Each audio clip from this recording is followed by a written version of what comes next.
प्यारे छात्र छात्राओं, कक्षा 10 हिंदी व्याकरण।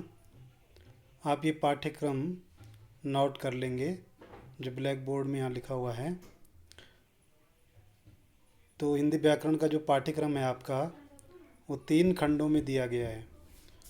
पहले है खंड का अपठित गद्यांश, जो कि आपके पास छोटे छोटे अपठित गद्यांश आते हैं जो आपने पढ़े नहीं हैं पहले, और उनके नीचे 5 लघु उत्तरात्मक प्रश्न पूछे जाते हैं। तो ये तो हो गया अपठित गद्यांश। दूसरा, खंड खा में रचनाएं, जैसे कि आधुनिक विषय पर संकेत बिंदु के आधार पे आपको निबंध लिखना है। संकेत दिए होंगे और उसके आधार पे आपको निबंध लिखना है किसी भी विषय पर, पहला। और दूसरा, पत्र लेखन। पत्र लेखन भी 2 प्रकार से है, औपचारिक और अनौपचारिक। तीसरा, खंड गा है व्यावहारिक व्याकरण। और व्यावहारिक व्याकरण का मतलब जो हम अपने पढ़ने के दौरान प्रयोग करते हैं,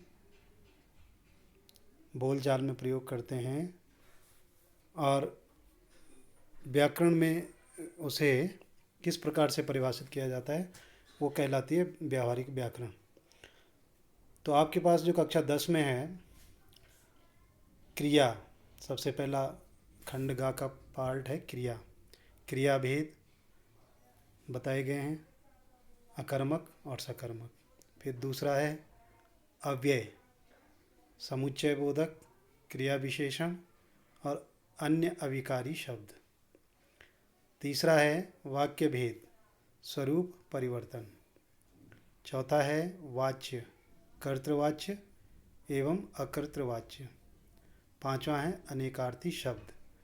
तो इस व्याकरण के पाठ्यक्रम को आप व्याकरण की कॉपी में सबसे पहले जो इंडेक्स आता है, इंडेक्स में आप क्रम संख्या डालकर इन्हें नोट कर लेंगे, और जैसे जैसे पढ़ाया जाएगा वैसे वैसे आप इनको फिर इंडेक्स में लिखते जाएंगे और फिर कॉपी में भी काम लिखते जाएंगे।